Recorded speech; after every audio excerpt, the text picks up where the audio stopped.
आज की कुछ खास खबरों पर।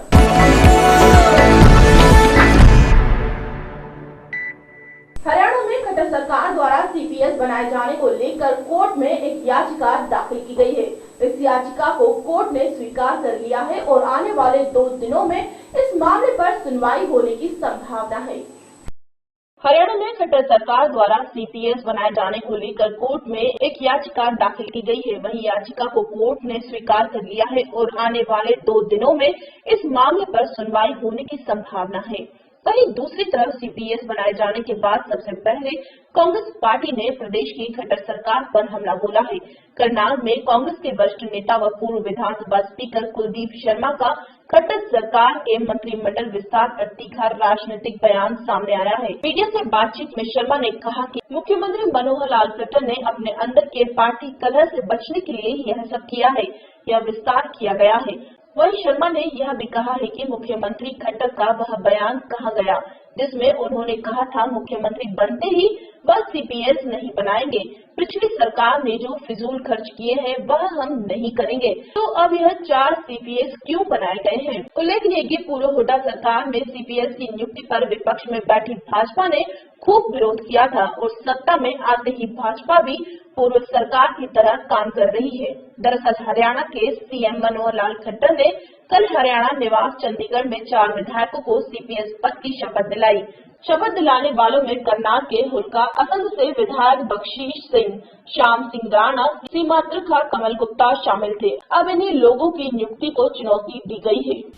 देखिए, भारतीय जनता पार्टी में अंतर्कलह है, ये डिवाइडेड हाउस है। इसी वजह से माननीय मुख्यमंत्री जी जो अनिल विज साहब से भयभीत हैं, उनकी सीआईडी हो रही है। लेकिन सीआईडी का एक और तरीका बीजेपी की सरकार ने निकाला है और वो है कि हर एक मंत्री के दफ्तर में आरएसएस के आदमियों को नियुक्त कर दिया गया। आरएसएस के आदमी सारी रिपोर्टिंग आरएसएस हेडक्वार्टर पर करते हैं, मुख्यमंत्री को डायरेक्ट करते हैं। खुद मुख्यमंत्री के दफ्तर में 8 आरएसएस के आदमी बैठे हैं।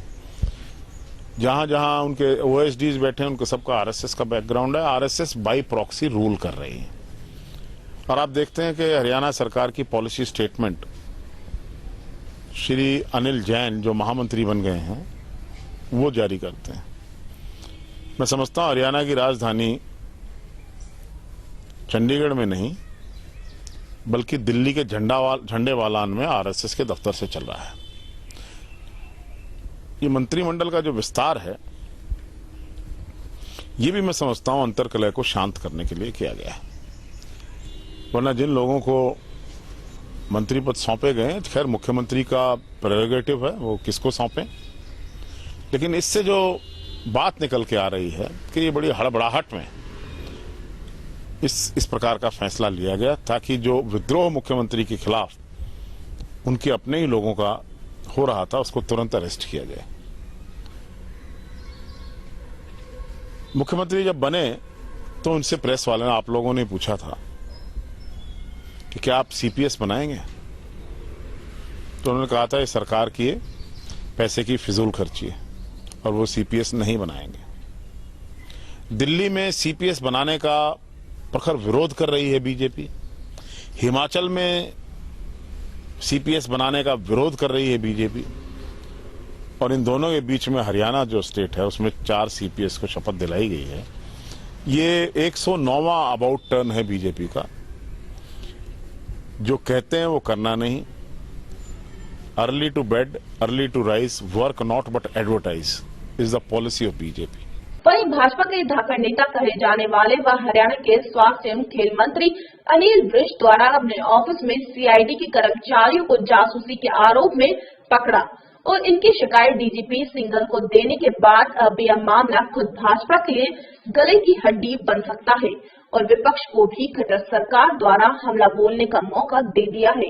इस मामले में भी बोलते हुए शर्मा ने कहा कि इस मामले में अगर सीआईडी वाली बात सही है तो बहुत गंभीर मामला है। लोकतंत्र में इस बात पर सरकारें गिर जाती हैं। या तो विज साहब का इस्तीफा होना चाहिए या मुख्यमंत्री खुद इस्तीफा दे। हरियाणा की जनता यह सच्चाई जानना चाहती है। वहीं कुलदीप शर्मा ने कहा कि एक संभावना और राजनीतिक रूप में बन रही है कि कहीं विज साहब अपने किसी विभाग को बचाने के लिए तो इस तरह का नाटक कर रहे हैं, क्योंकि आजकल यह भी सुनने में आ रहा है कि कहीं हेल्थ डिपार्टमेंट उनसे छीनने की बात आ रही है, तो उस मंत्रालय को बचाने के लिए यह सब ड्रामा किया जा रहा है उनकी तरफ से।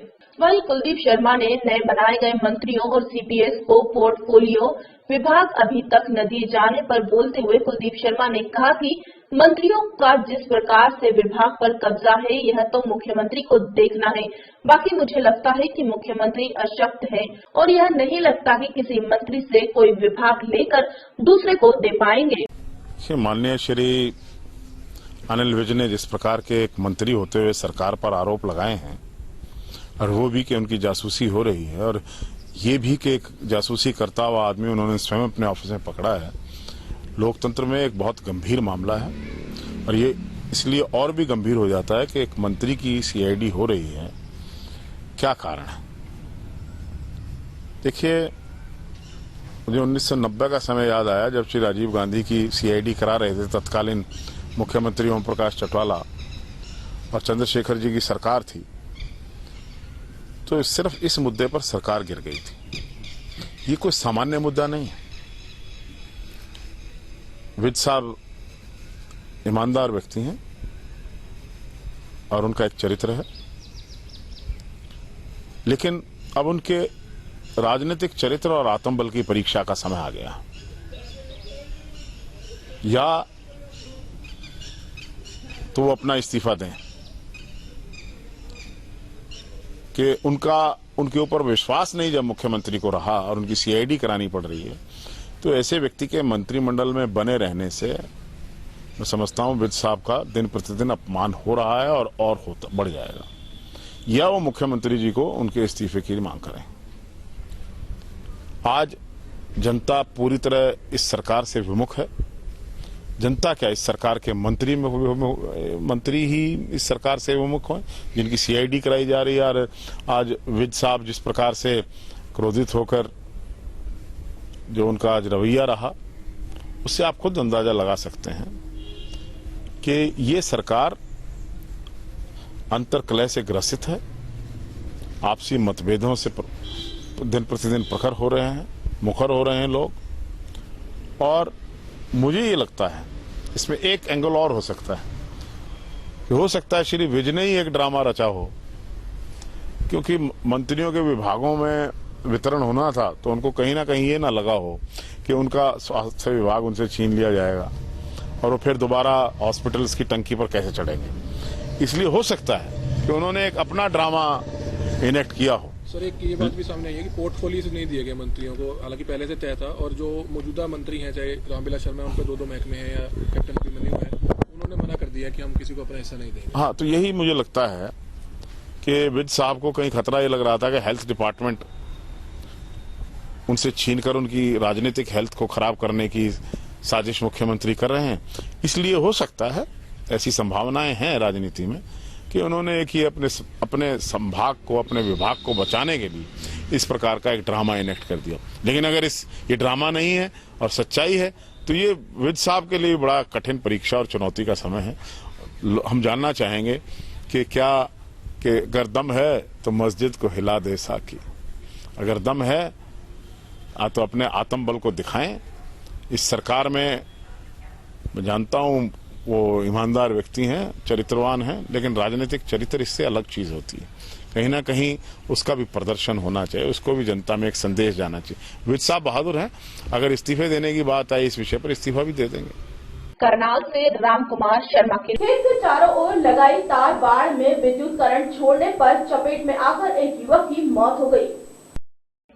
खेत के चारों ओर लगाई तार बाढ़ में विद्युत करंट छोड़ने पर चपेट में आकर एक युवक की मौत हो गई, जिससे मृतक के परिजनों में कोहराम मच गया है। पुलिस ने शव का पंचनामा कर पोस्टमार्टम के लिए भेज दिया है। वहीं परिजनों ने मौत के लिए खेत स्वामी को जिम्मेदार ठहराया है। ग्रामीणों ने खेत स्वामी पर तार में करंट छोड़कर लोगों के जीवन के साथ खिलवाड़ करने का आरोप लगाया है। विकासखंड बाजपुर के बरहैनी क्षेत्र में स्थित बनिया फार्म स्वामी ने अपने खेत के चारों ओर जानवरों से बचाव के लिए तार बांधकर उनमें करंट छोड़ा गया था। गांव का ही एक युवक तार बाढ़ की चपेट में आ गया, जिससे युवक की मौके पर ही मौत हो गई। मौत की सूचना पर परिजनों में कोहराम मच गया है। सूचना पर पहुंची पुलिस ने शव का पंचनामा कर पोस्टमार्टम के लिए शव को भेज दिया है। ये लाइट के जैसे आया तो ये लाइट का तार लगा हुआ था, लाइट खेत वाले ने तार लगा दिया। इसने लगाने के बाद में इसने जो है भाग रहा था या डर की वजह से या कोई वजह होगी तो ये आया तो ये खत्म हो गया, इससे लाइट से पकड़ गया। अभी तक नहीं हुई, रात पुलिस आई थी उसके बाद में कोई नहीं हुआ। चारों तरफ तार लगी हुई थी, वो तार कहीं टच हो गई तो इससे इसकी मृत्यु हो गई। मेरी ग्राम सभा बरेली का 2015 की रात को गांव के पूर्व प्रधान श्री जमालुद्दीन जी का फोन आया था कि ये बनिया फार्म में एक मेड़ पे एक लड़के की करंट से मृत्यु हो गई है। आज सुबह आके इसको पंचनामा भरा गया और इसमें मृतक फरमूद सनो महमूद ये रामपुर का रहने वाला है और इसका हमने पंचनामा भरकर टीम के लिए भेजा। बाजपुर से राहुल सक्सेना की रिपोर्ट। फिरोजाबाद में आए बीजेपी के ओबीसी मोर्चा राष्ट्रीय अध्यक्ष प्रोफेसर एसपी सिंह बघेल का बीजेपी कार्यकर्ताओं ने जोरदार स्वागत किया। फिरोजाबाद में आए बीजेपी के ओबीसी मोर्चा राष्ट्रीय अध्यक्ष प्रोफेसर एसपी सिंह बघेल का बीजेपी कार्यकर्ताओं ने जोरदार स्वागत किया। बीजेपी विधायक मनीष अहिजा, जिला अध्यक्ष समेत कई नेता एतमानपुर पर एसपी सिंह बघेल को लेने पहुंचे। ओबीसी नेता बनने के बाद एसपी सिंह बघेल प्रथम बार जिले में आए थे। इस मौके पर एसपी सिंह बघेल ने पत्रकारों से बातचीत करते हुए कहा कि कुछ लोग ओबीसी का नेता होने का दावा करते हैं। इस पर एसपी सिंह बघेल ने कहा कि मुलायम, नीतीश और लालू दावा करते हैं कि सबके बैकग्राउंड बिहार और उत्तर प्रदेश है और उत्तर प्रदेश में लालू नीतीश बिहार तक सीमित है, जबकि मुलायम गाजियाबाद से गाजीपुर तक के नेता है। ये लोग कैसे बैकवर्ड के नेता है जिनका कोई राष्ट्र स्तर ही नहीं है। पार्टी होगी जमीन मानती है, क्या आपको लगता नहीं कि आपके सामने इस तरह बड़ी चुनौती रहेगी? जी, मैं कहना चाहूँगा यही तो दर्द हुआ जिस दिन माननीय अमित शाह जी ने ये ओबीसी मोर्चा बनाया और उसके बाद दिल्ली में जो स्वागत समारोह हुआ, उसके बाद पूरे दिन ओबीसी के ऊपर आपकी राष्ट्रीय चैनल्स पे, राष्ट्रीय टेलीविजन पर और राष्ट्रीय अखबारों में बहस हुई। इसका मतलब कहीं न कहीं तथाकथित ओबीसी नेताओं के पेट में दर्द हुआ जो अपना सोचते थे कि सारा ओबीसी। जहाँ आप इशारा कर रहे हैं उनके लिए मैं कहना चाहूँगा कि पार्टी के बनाते हुए ये ओबीसी का लेबल लगाते हैं, लेकिन उसके बाद केवल परिवार तक सीमित रह जाते हैं। इसलिए लोकसभा का चुनाव इस बात का प्रतीक है कि एक पार्टी 0 MP लाई है, वो किसी भी ओबीसी को जिता नहीं पाई, और दूसरी पार्टी है वो केवल अपने परिवार की 5 सीट जिता पाए हैं। पूरे उत्तर प्रदेश में भी वो एक भी ओबीसी को वो सांसद बनाने में कामयाब नहीं हुए। जहां तक ओबीसी के तथाकथित नेता हैं वो मुलायम सिंह यादव हैं, लालू यादव हैं, शरद यादव और नीतीश यादव हैं। इन दोनों की कर्म भूमि और जन्म भूमि उत्तर प्रदेश और बिहार है। अगर लालू यादव, शरद और नीतीश एक ही सूबे से आते हैं, उनके दिल में अगर ओबीसी के लिए बहुत दर्द है, तो मैं आपके चैनल से माध्यम से पूछना चाहूंगा कि देश के ओबीसी के लिए उनके पास क्या कार्य योजना है। जैसी बिहार समाप्त हो जाएगा उनका प्रभाव पूरी तरह समाप्त हो जाएगा। इसी प्रकार से मुलायम सिंह यादव गाजियाबाद से गाजीपुर तक के केवल नेता हैं। छतरपुर में स्कूल टीचर द्वारा बच्चे के साथ मारपीट करने का मामला सामने आया है, जहां पिटाई से आहत बच्चों ने कलेक्ट्रेट पहुंचकर कलेक्टर से शिकायत की है। यह मारपीट मध्याह्न भोजन को लेकर की गई थी। मामला छतरपुर शहर के एक्सीलेंस स्कूल का है, जहां छात्र रोहिणी पिता बलदाव मौर्य 13 वर्ष कक्षा 8 मध्याह्न भोजन कर रहा था। तभी गाय थाली में खाना खाने लगी और यह देख अध्यापक विमल त्रिवेदी आग बबूला हो गए और टीचर ने छात्र की जमकर पिटाई कर। वहीं मारपीट से आहत हुए दोनों छात्रों ने एकरार होकर कलेक्ट्रेट पहुंच गए और कलेक्ट्रेट में अध्यापक की शिकायत कर दी। वहीं कलेक्ट्रेट ने भी मामले की गंभीरता को देखते हुए तुरंत ही महिला सशक्तिकरण और बाल संरक्षण अधिकारी को बुलाकर कार्रवाई के निर्देश दिए। मेरा नाम है मौर्य। कहाँ रहते हैं यहाँ पर, कौन से स्कूल में पढ़ते हैं, कौन से क्लास में? सर मैं रहता हूँ गांव में सर, लेकिन छतरपुर में पढ़ता हूँ एक्सीलेंस स्कूल में। नंबर कौन सी क्लास में? सर 8th में, सेक्शन 8 में। पता है क्या समस्या है? समस्या यह है सर, हम भी देते टीसी की मध्याह्न भोजन में कल हम गए थे खाना खाने के लिए सर थोड़ी सी चेहरा उस साइड कर लिया, दोस्त बुला रहे थे सर, इतने में गाय खाना खाने लगी और थाली ना धोने की वजह सर हम क्लास में चले गए, पानी पिए, हमारे पैंट भी लग गया था और सर इसलिए ध्यान नहीं रही, क्लास में लिखने लगे, अपन होमवर्क करने लगे। फिर सर रेडी से लगा के गए थे सर, प्रधान अध्यापक हमारे जो है सर उधर बाल पकड़ के खींचते ले गए और थाली धुलवाई। क्या धमकी देते हैं तुमको बेटा? धमकी देते हैं हम टीसी काट देंगे, अपने बाप को बुला के लाओ। आज क्या हुआ? आज ये हुआ सर, ये था कपिल मिश्रा सर, इसको मार दिया और कह रहे थे साइकिल रखो, इसके जान सुन नहीं पाया तो सर ये इसके जान की सर बोल रहे हैं कि करियर की लाइन लगाओ। हाँ। तो करियर की लाइन लगाने चला गया तो सर ने मार दिया, सर ने सुनते नहीं। क्या प्रधान क्या नाम है और कैसे वो परेशान कर रहे हैं? प्रधान अध्यापक का नाम है पूनम दुबे। क्या बोलते हैं बार बार? सर बोलते हैं कि हम टीसी काट देंगे, एक ही धमकी है, मारते भी हैं। आज शिकायत करने के लिए कहाँ पे आए हैं? सर कलेक्टर तो क्या बोला कलेक्टर ने? सर कह रहे हैं अभी हम बुला रहे हैं।